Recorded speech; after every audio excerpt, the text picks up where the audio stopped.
it's been like so like very long, a I very long know. time. What you doing turning 60? How you what kind of water they got over there wherever you live? I live down in Atlanta. Oh, they I they got some youth water in Atlanta. don't know. They got lots of sweet tea, They and got that sway tie. I love sway tie and I love Atlanta too. I'm thinking about moving there. So if I do, we're gonna have to hook up and I can get some of that youth drink you I drinking. would I would love that. I would love that. Yes, Yeah. Do you like it? I do. I love it here. I love the people, Mm-hmm. and I know that we don't have time to talk about everything, but I have multiple sclerosis, and I actually moved here blind in my right eye, and Yeah. I my neurologist said that I needed to change my environment. I was living in New York, and Mm-hmm. that I should move, and that I should also just try to be like more calm. And Yeah. so I chose to move here, Mm-hmm. and I do feel that the people here healed me. Now I don't multiple sclerosis. There is no cure, so I'm not healed from multiple sclerosis, Mm-hmm. but I am walking in a state of healing from when I first came here. So I really do feel the people helped me do that, mainly because I was supposed to have been retired. That was the thing. It was like, okay, you got to retire. And they didn't really care if I had if I was going to do anything, if I was going to have a hit record or something. And the doorman in my building, at one point they would say, okay, Miss Holliday, you don't have to tip us no more. I didn't buy my son a car. We don't need all of that. You know what I'm saying? It's kind of like, it's just different down here. It's like, it's not kind of the first thing that enters their mind. And yes, people are, networking here and competitive and stuff like that. I'm not trying to say that, but I never get from people that it's the first thing on their mind. What can you do for me? It's kind of like, you know, um, I don't know if you ever met John O'Brien. One of the first things he says to people when he meets them, especially if he feels that he can help in terms of what they're doing. And one of the first things is, now, what can I help you with? Is there something that you want to do that I can help you with? And that was the first time I've ever heard that. Now, I don't think John O'Brien is from here, but he moved here as well.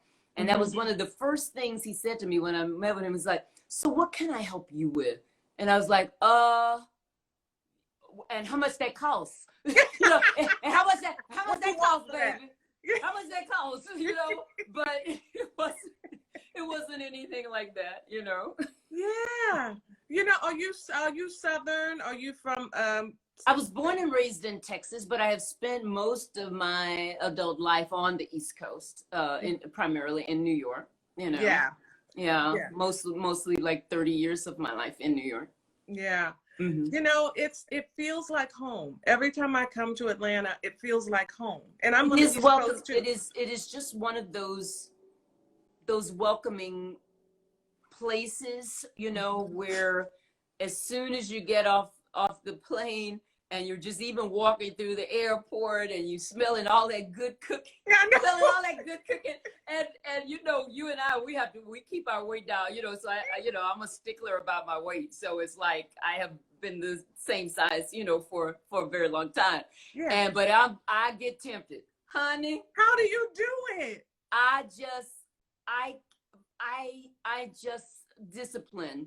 I lost 200 pounds and 222 inches off my whole body. And so people used to me being so big, but I'm only 5'4" and I only weigh 128 pounds. So it's kind of like when people go, okay, she's little. It's like, yes, I'm little. And thank God that my voice remained big. But for me, I can't fathom being large again. And I'm not against anyone, who wants to stay their size. Let me be clear about that, because I know that we're in a new time now where people want to be their size and that's who they think they are, and that's fine. For me, I was not happy as a big girl. And in fact, I turned down lots of roles that wanted to even pay me to gain weight, to play the role. And I was like, no, this is the way I look now. I kind of like it. Well, let me ask you, like it. do you think that on some level, psychologically, you sort of tried to keep the weight because it matched your voice?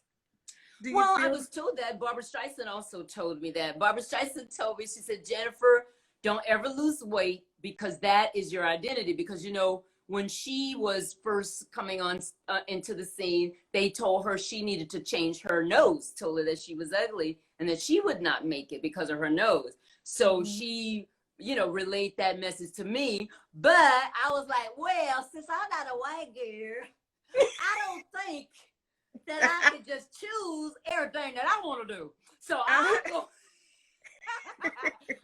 get this weight. I'm getting this weight off because I'm not happy.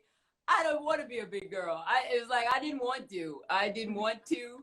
And so I made up my own mind to do that, to stay that way. And for 3 years, I did not work because no one would give me a job as this Jennifer Holliday. They only wanted the big Jennifer Holliday, and people were like, well, I want the old Jennifer Holliday. It's like, you're an old lie. Because if I put the weight back on, I would only get a few roles back then.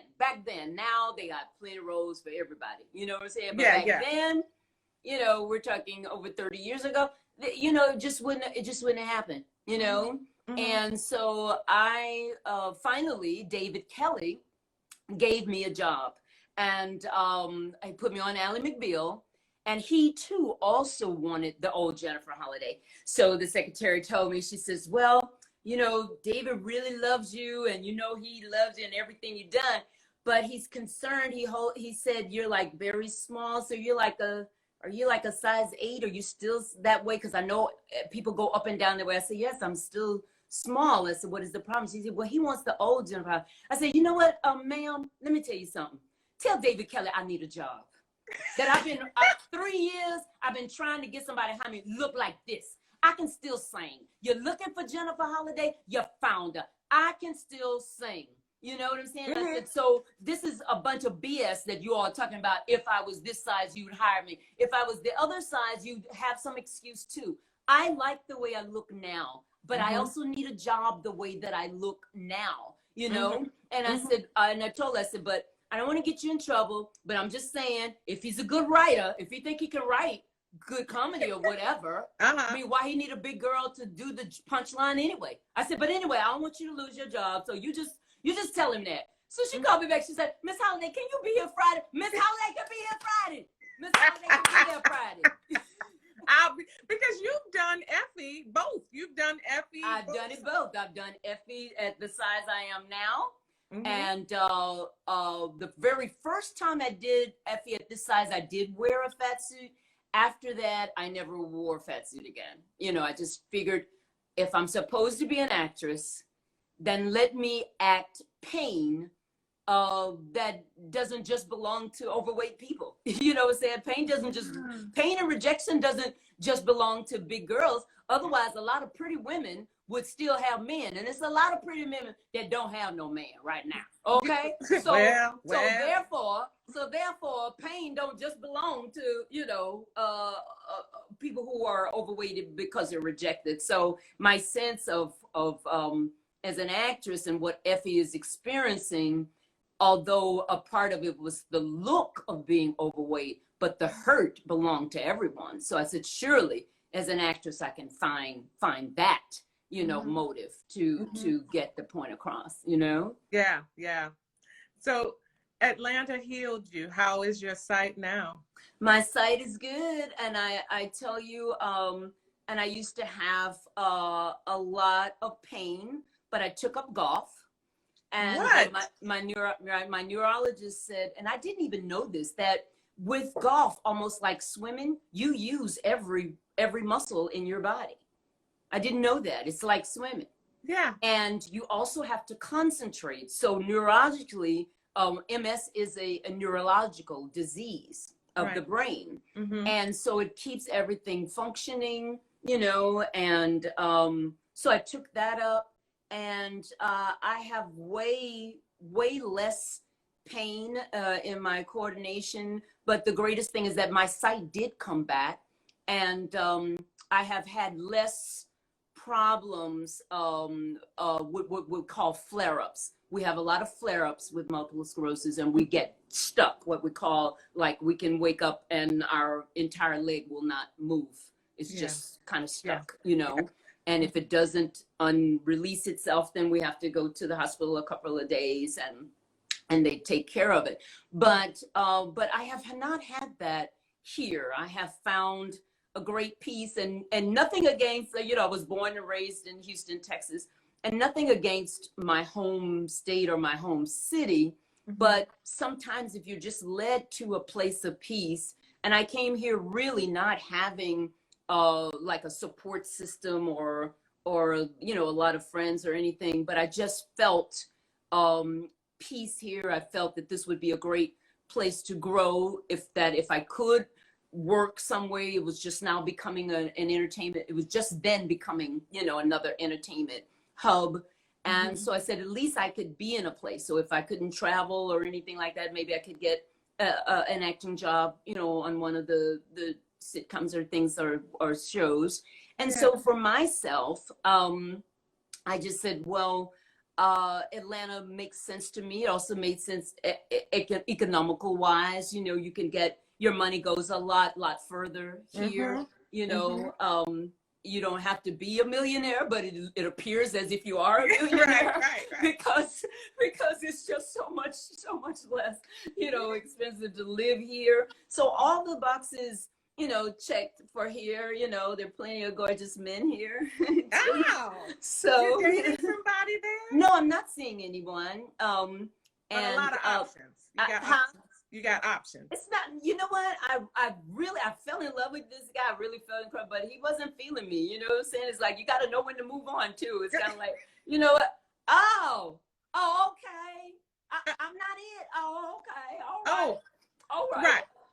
I'll just move on, you know. So I was like, you know, but in the interim, you know, it's not like I didn't know my worthiness. You know, maybe it's his missed, or maybe he's not his time, or maybe whatever. So you kind of just have to go, you know, just go with that. And unfortunately, I didn't realize that until going into 2020, and then therefore now we have a pandemic. So it's kind of like, you know, I may have to do the online dating thing.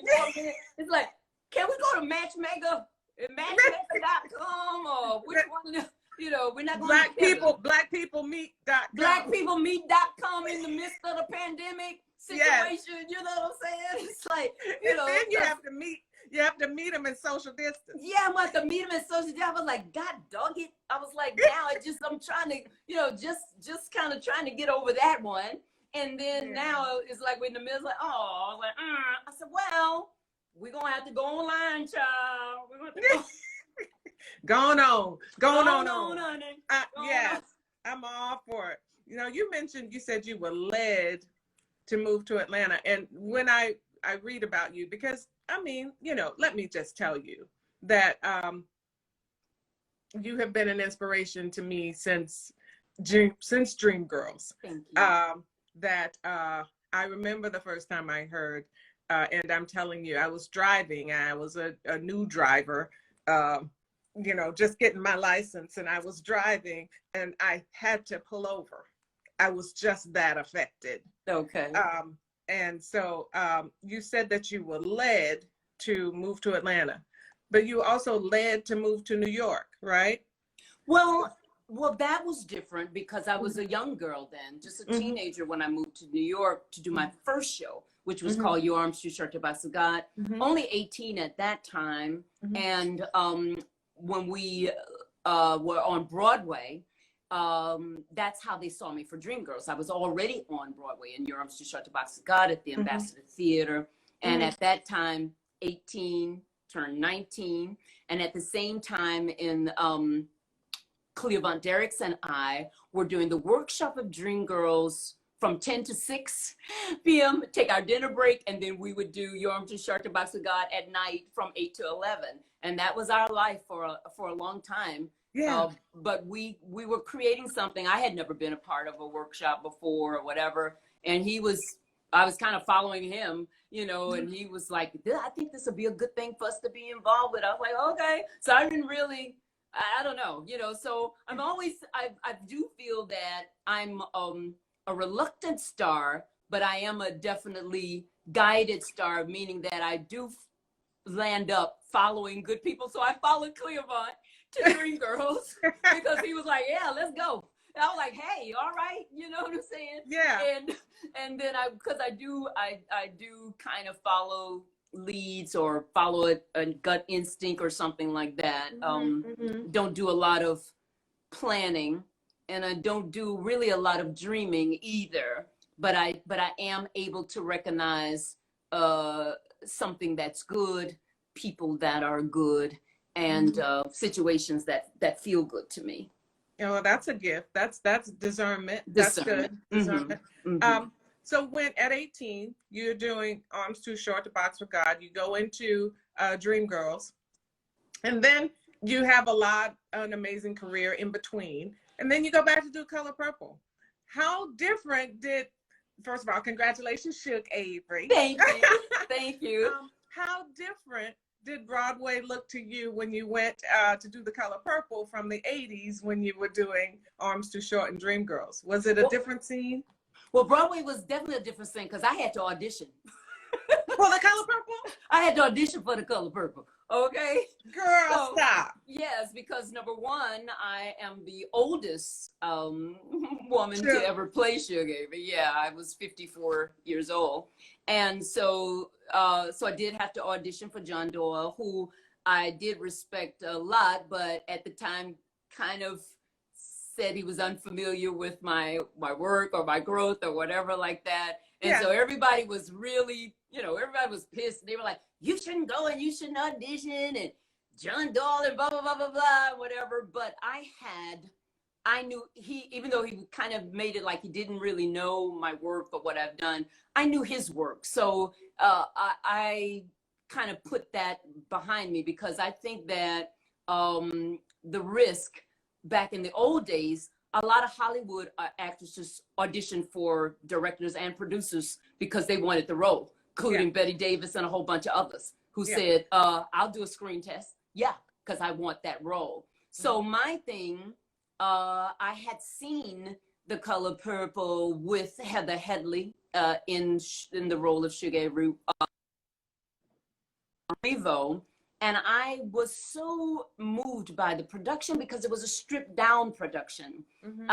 And where the actors were almost lay naked before the audience because there were not a lot of costumes, not a lot of changes, hardly like no makeup, no lashes. I was like, oh Lord, how they doing this without lashes? Oh Lord. Right.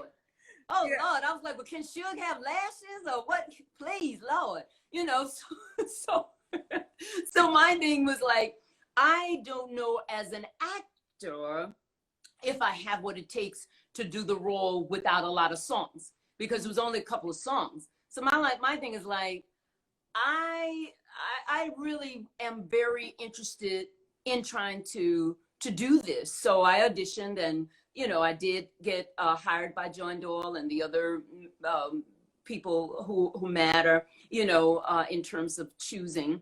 And he did work with me himself because I was going to get an acting coach, but he opted to do himself. He put me in the show, not a stage manager, not anything. He did all of that with me.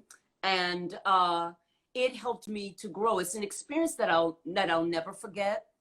And, I'll be honest with you, on my first opening night, I was not as good as I'd hoped to be because there was a lot to process. Here you are, an older woman playing a young, sexy ingenue, and then you are also 20 years older than your entire cast. And even though I really wanted to work with a great talent, like Cynthia Erivo, I can imagine at that point having been in the role for such a long time and now having to deal with her third Suge Avery, I think it was a little bit kind of much for her right at the top there. So we had it was a little awkward for us kind of in the beginning, and I think she was like, well, you're an old dream girl, learn your stuff yourself, you know what I'm saying? It was kind of like, you know, she didn't say that, but I just kind of got the feeling that. But then as time went on a little bit, she became very gracious and began to help me to find my footing as my own Suge. And I was able to do that. And it was just one of the greatest experiences of my life as an actor, to be able to grow, to be able to handle, you know, something from a dramatic sense without having to fall back on music, you know, because sometimes you can do a whole musical and you know you get a chance to redeem yourself every time you sing a song. It's got like, okay, I know that scene was not as good, but wait till I sing this song. You know, that's when you're Jennifer Holliday. Right. That's when you're Jennifer Holliday. Right. So I didn't have that kind of covering with you know, with this particular type of Color Purple, because it was bare naked before the audience and your fellow actors to do the play. You know. What was your favorite song? My favorite song was actually the duet with Cynthia Erivo. You know, what about trust? Yeah. I thought that was, and then I love Brenda Russell. Period. You know, she's just always been one of my favorite writers, and I just love and adore her. And of course, we lost Allie Willis, the lyricist. Yeah, she died last year, and so you know, it's I am grateful for an opportunity that even at this age to still be able to grow and to learn. And I'd like to do more of that. I'd like to take more risk, you know, as we move forward, you know. What does that look like when you say I want to do more of that? And you say you don't do much dreaming, but let's just say in this moment, what would the next dream thing be for Jennifer Holliday? Let's just put it out there. Well, I have never been in a movie, so I would love to be in a movie, a film. I have written songs for movies, but I have not been in a movie as a character. I think that is definitely something on my bucket list from a career standpoint. So yeah, I think that I would like to maybe dream for that. Oh, wow. Well, guess what? We're going to be dreaming for that with you. Thank you. That would be amazing to see you in a movie. It's so funny that we talk about dreams, because one of my favorite songs, I don't know if you're doing it Monday night, but we'll talk about Monday night later. I'm excited. But one of my favorite songs that you recorded, There's a Dream Out There. Thank you. Thank you. That's one of my favorites. I tried to sing it a few times, but but yeah, it's a beautiful, beautiful song. Happy birthday. Thank you so much. I'm so grateful, first and foremost, to God to be alive. You know, I had suffered greatly with clinical depression and battled mental health pretty much all of my adult life. And when I was 30 years old, I tried to commit suicide. And now here I am, almost 60. And for the first time in a very long time, actually glad that I did not die, and that that I understand that my life and my purpose and my career are not actually all intertwined. A lot of times we only get caught up thinking that we are our work or we are our job, and we lose that separation of where we go. And I think that one thing this pandemic has taught quite a bit of us, as we have had to spend much time alone in reflection and thought alone with ourselves, hence because some of us don't even like ourselves, and alone with our own thoughts of where we're going. I think it has helped us to go deeper in, to identify who we are, what our worth is, I think that most of us will not be the same people that we were on March 17th at the shutdown, when we are free to roam around again and fly around, and because we have spent a lot of time learning ourselves, learning to love ourselves, learning to understand what being alone with ourselves mean, knowing exactly what we want, exactly the kind of people we want in our lives, and situations that are out of our control, how we can better handle that, and that things that are in our control, then we can, put our hands to that and even make that better. So I feel that there's a lot that we have been afraid of during this pandemic, but there's so much also that we can be grateful for during this pandemic. Amen. Amen. What are some things that helped you to heal? I mean, I know that, mental illness is an ongoing thing that you have to deal with on a daily basis, but how do you get your strength? Well, first and foremost, I have had some of the best therapies. Now, I've been pretty much, like I said, most of my adult life in therapy. When I first used to go, I never used to speak a lot and know what to do in therapy. And then as you began to learn about when you are beginning to discover things that add to the depression. Now, like I said, I'm clinically depressed. So therefore, even when everything's going well in my life, I have an underlying nagging sadness. Sadness, yes. Mm-hmm. Because it is a chemical imbalance in my brain. But I've also learned to identify things. So if I'm not feeling well, I can identify quickly, is this attributed to my MS? Is this attributed, to something happened to me? Is this attributed to my cycle? Things like that you want to be able to put in perspective, that you are able to pull yourself, out of before you sink too low. You know what I'm saying? It's like, if you're going to get into depression, you don't want to go too low. And how do you do that? Like the young lady who committed suicide with This Is Us, only 37 years old, one of the writers, Miss Jazz or something like that. Mm-hmm. And I was so curious because I wanted to find out what could have made her do it with everything that's going for, and she was such a light, but the pandemic, like I said, causes a lot of things, causes a lot of new fear, whatever. So she was alone a lot, but she also had hit a writer's block. And she kept, because I went back to read everything. They took them down, but before they took everything down, I went back to read every tweet.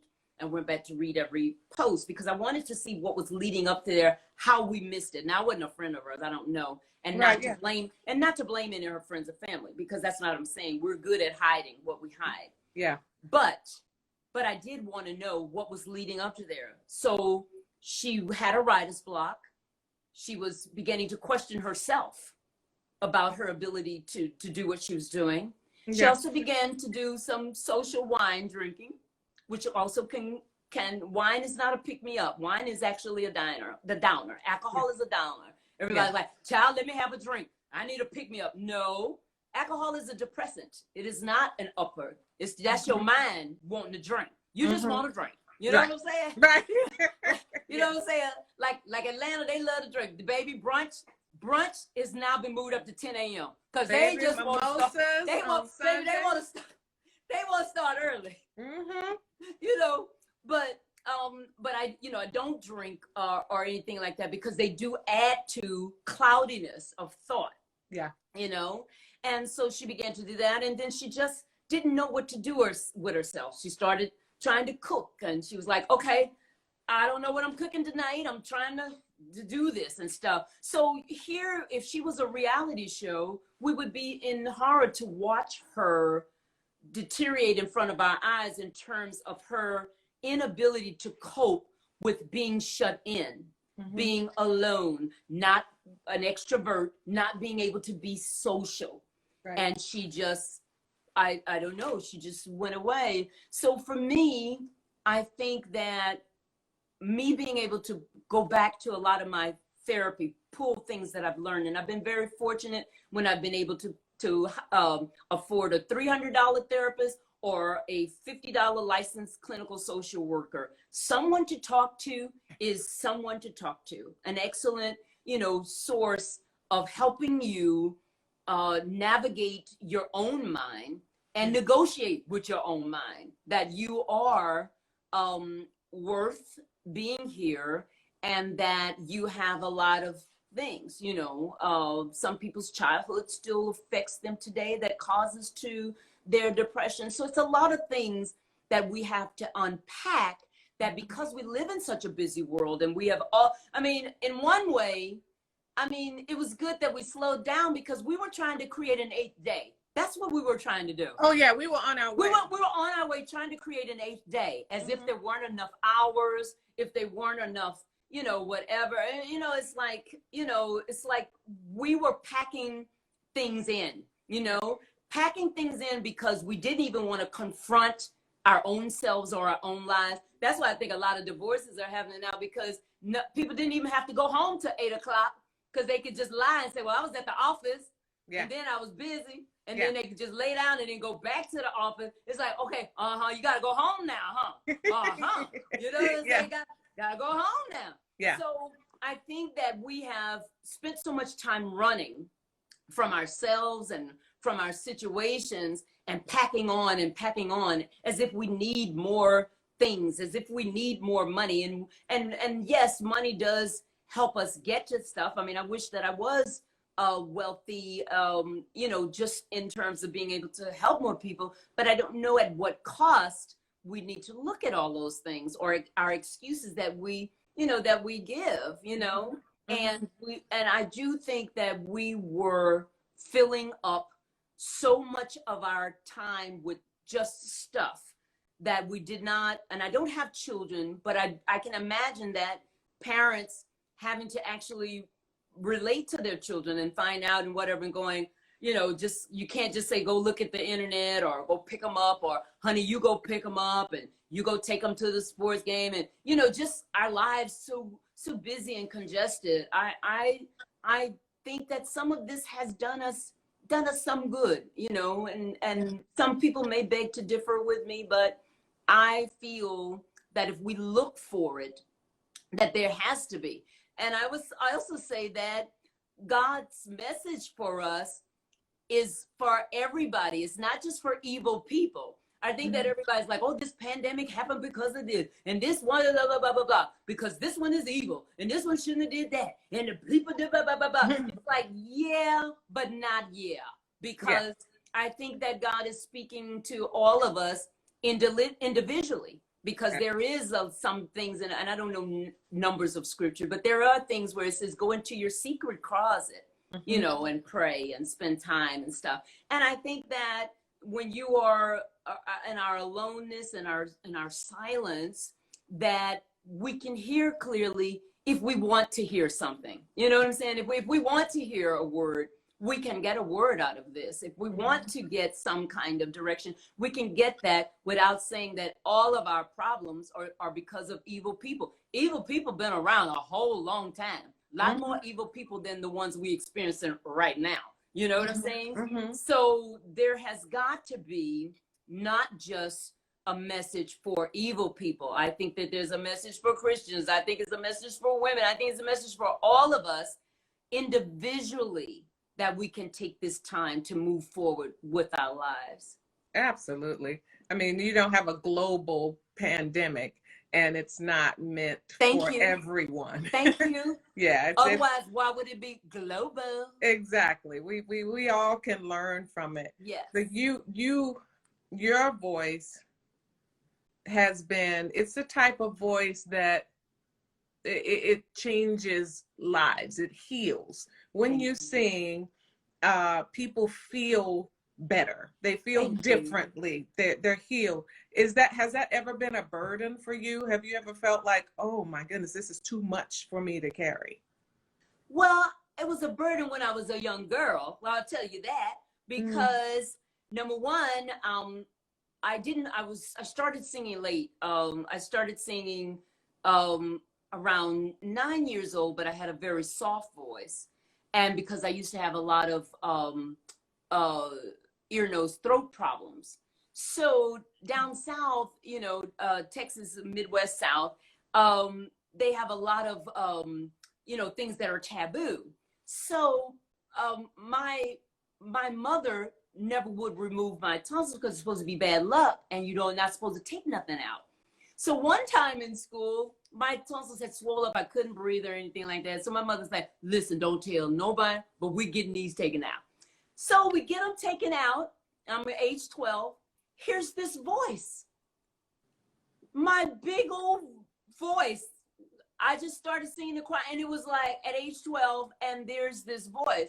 So they take me out of the children's choir, move me to the adults choir, and I'm singing these songs down in Pleasant Grove, Baptist church down there. First church was Garden of Gethsemane Church, and then to Pleasant Grove Baptist Church in the adult choir with Michael McKay down there and everything.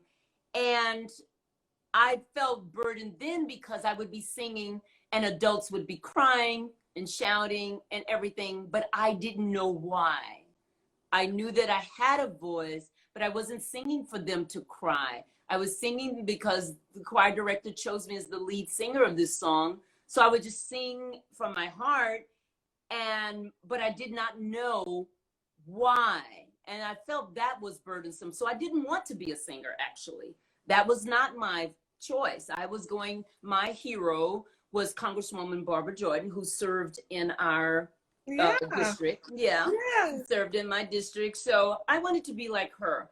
I did feel that the singing was too burdensome because I was like, every time I sing, people just start crying and shouting and carrying on. It's like, I don't even know what that's about. I just didn't know what it was about. Yeah. And I found no pleasure in it, And Yolanda Adams and we grew up together. So we sang in community choirs. So she sang in Southeast Inspirational Choir, and I grew up sang in interfaith community. I'm moving there. I want to move there. They woo. Yeah. So a lot of singing people out of Texas, honey, out of Houston especially, but out of Texas. So we would grow up in there, and I don't know if she felt the same way, but she got the same response too. And I don't know if we were both like, why are people acting like this? You know what I'm saying? We knew we have been assigned. You know what I'm saying? We knew it. And she was smart because she was a school teacher for many years.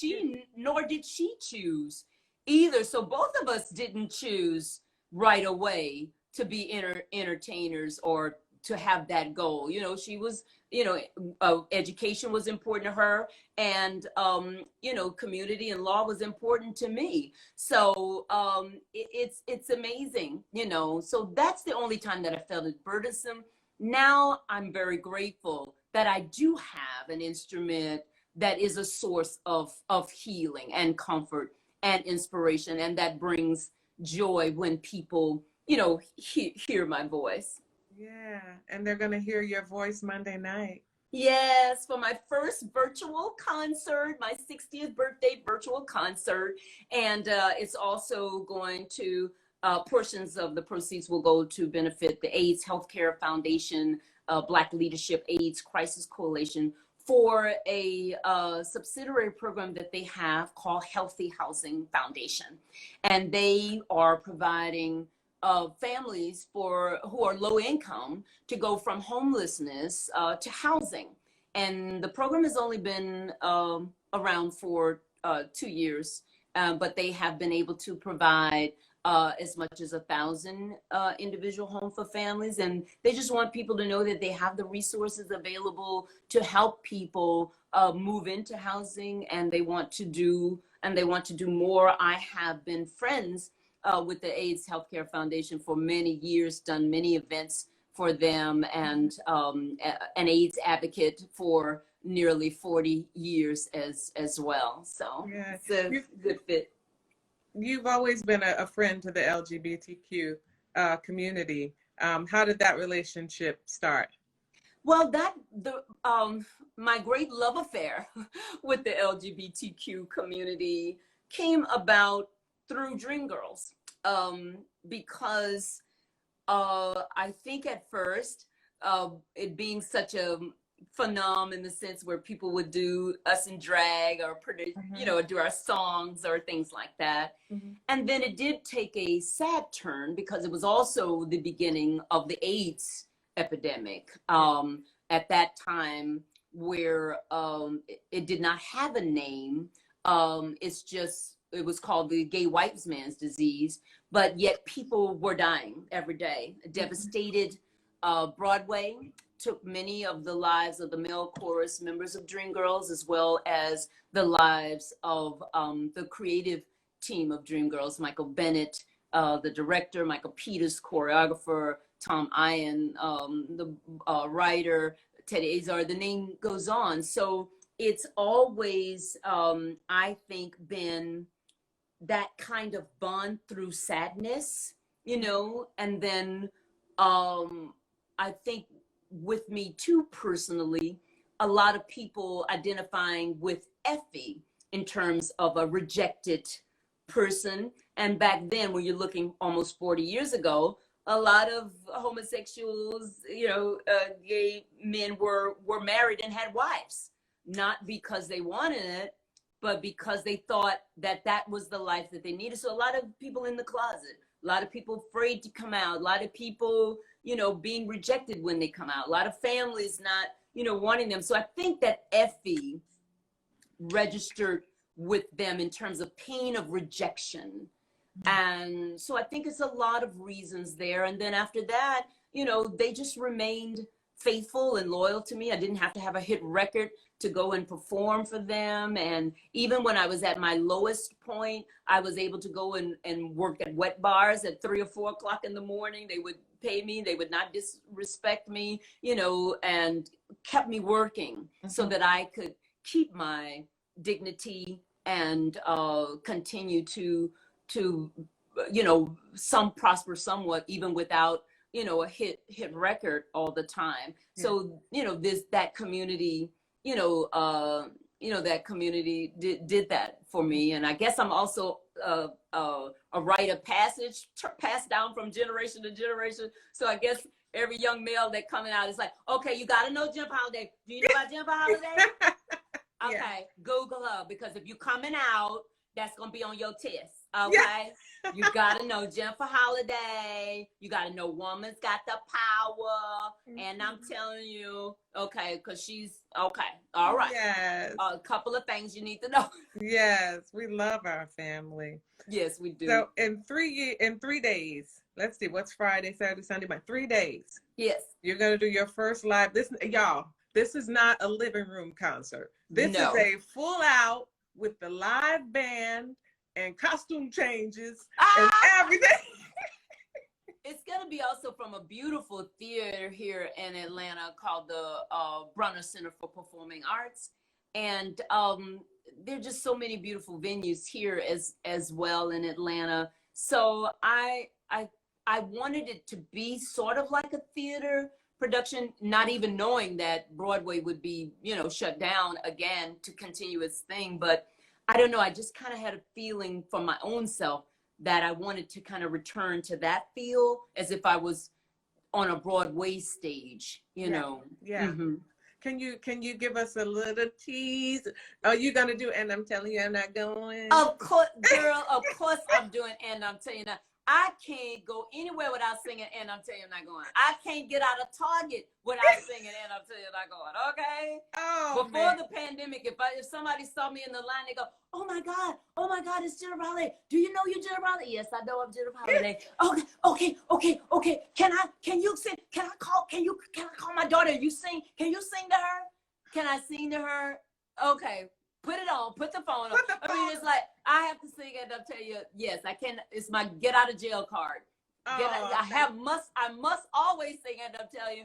And I don't have a problem doing that, because when I first sang the song and we were creating all of that goes with the song, I was a young woman who didn't even understand And I'm Telling You. I used my mother's pain of her relationship with my father and their divorce, and she did not want a divorce, and she wanted him to stay forever, and she continued to love him forever, and she suffered miserably from that, mentally, and a lot, which also passed on to us, the children. And so that's how I was able to find that motivation, that emotion, and everything to put into that song, because as I said, I did not have a relationship at that time. I was not in love with anybody, didn't even, know what that could be, to have that kind of love, to sing a song like that. And so I was young, only 21 when we opened on Broadway, only 21 when I won my Tony, only 22 when I got my first Grammy. So a lot of things at a young age. So, and I'm telling you, became, a growth for me. So each time as I would grow to sing the song, it would have a new meaning. And then each generation would take it on as their own personal anthem and things, and it would go there. And so now I sing it with a great sense of that it's a song of survival for me. And it could be anyone's song of survival in terms of whatever you're going through, that you just want to take a stand for yourself. You want to tell the world, or tell your marriage, or anything that you want to take a stand for. I think that And I'm Telling You has represented that for. So I would never ever deprive people from hearing that song. It doesn't belong to me anymore. It means something different to each individual who has either grown up hearing it or just now being introduced to it. Yeah. That performance, when you first got that music and you were in that workshop and going to do arms at night, in that rehearsal hall, when you created that performance, is that something you created, or on stage as you kept doing it every night, it just evolved into this mega performance thing, or did you create it that way? No, I think that it did just evolve, because a workshop is kind of like you almost being in a master class where someone's working with you. Mm-hmm. And at first, the project was really a vehicle for Cheryl Lee Rao. Mm-hmm. So Effie was not in the second act and at all. Mm-hmm. When I first came on board, and I'm telling you, was in the top of the first act, not at the end. So as it evolved, and Michael Bennett took over as director, and it all began to change to where it was becoming now Effie's story and not for Cheryl Lee, the song began to take on a different meaning of its own, in terms of its being, the development of it being completed, because at first it was the beginning of a song, but it was also a song that was supposed to go at the beginning of the first act. And then as Effie began to be developed more to be in the second act, then that allowed us to go back and make And I'm Telling You what it was. So now we're talking about the theater closing for a while, and a lot of live performances too. So actors, theater actors, and concert singers are kind of out of work right now, and struggling, financially struggling, spiritually struggling, just like you talked about earlier. What advice would you give performers in this season? Well, I would say that you, especially with Broadway people and theater people, that they can get proof from a lot of us veterans who are Broadway babies, that with or without the pandemic, you can get that pink closing notice up there. Baby, you can walk in there. You can walk. Listen. I even got it with the color purple, because I was like, oh, this is good. I'm making some good money. We're going to be going up. Baby, they were like, we're closing January. We are? Oh, wait a minute. Oh, God. Oh, Lord. I've been there, too. What? Wait a minute. What happened? Mm-hmm. What happened? I thought we was doing it. You know what I'm saying? So, because you're looking at the audience, you thinking your stuff is going good. Oh, this is good. You know what I'm saying? A lot of people were able to buy brownstones in other shows, you know, and whatever. Yeah. And then all of a sudden it's like, here come that notice, because you don't make that decision. The producers wake up and they make that decision. You know what I'm saying? Mm-hmm. So I think that Broadway babies, unlike most people, are resilient and know that this got to be temporary. You know what I'm saying? It's like, but the difference is that usually if they were going to go get a waiter job or temporary, you know, secretary job or some other kind of job, a lot of those are not available. So that, I would imagine, is frightening because of the pandemic. But I would think that they would go inside to that resilient spirit because they've been out of work before. You know what I'm saying? It may not have been this long. They're used to having roommates, 3 or 4 of them. They're used to sharing lunch, you know, so I'm not making light of the tragedy, of the devastation of this. I'm just saying that they have a lot that they can pull from once they're able to calm down and put everything in perspective. If Broadway says that they're going back in June, then you bet they're coming back in June. They're figuring it out. They're waiting on the science. They're waiting on everything.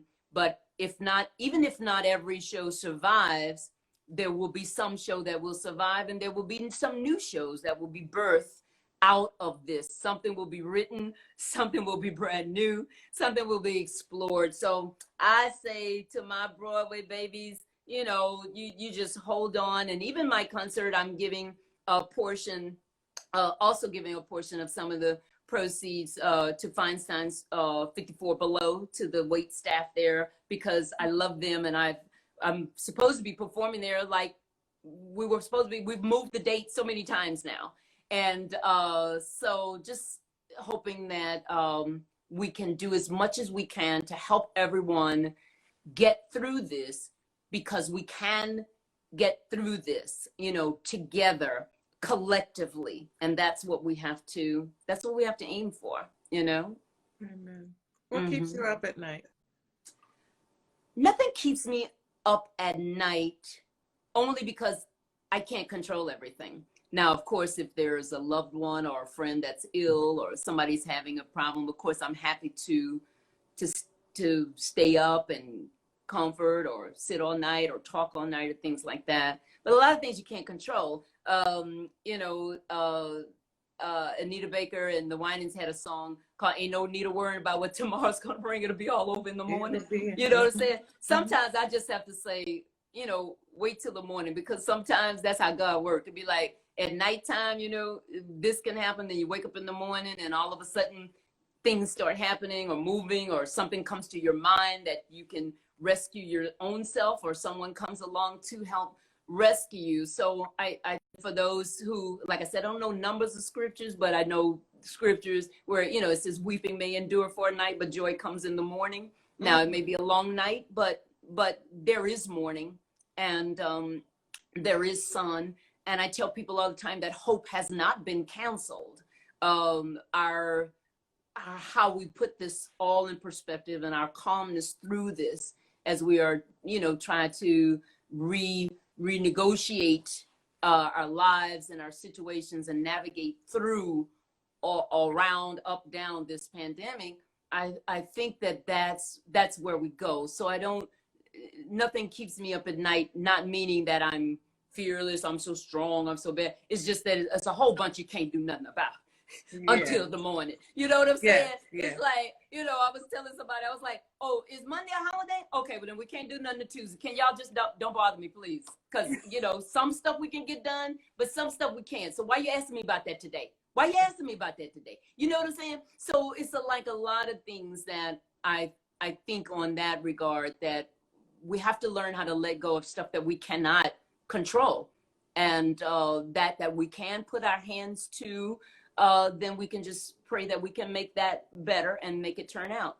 And so, you know.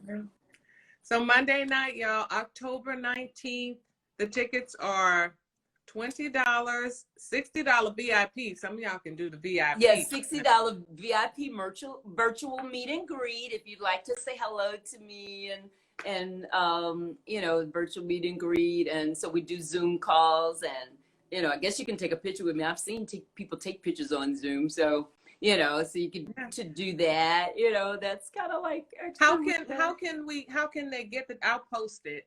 But how can they go get the tickets? Yes, you go to www.stellartickets.com, STELLAR, tickets with an S.com.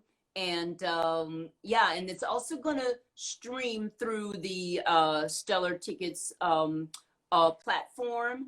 And what's so cool about it is that it's almost like if you download the app, you can actually watch it on your big screen. It's just like any other HBO or something like that. You can push the button and transfer it to your big screen. So you don't even have to say, "Ooh, I'm trying to see Jennifer Holliday on my little thing here.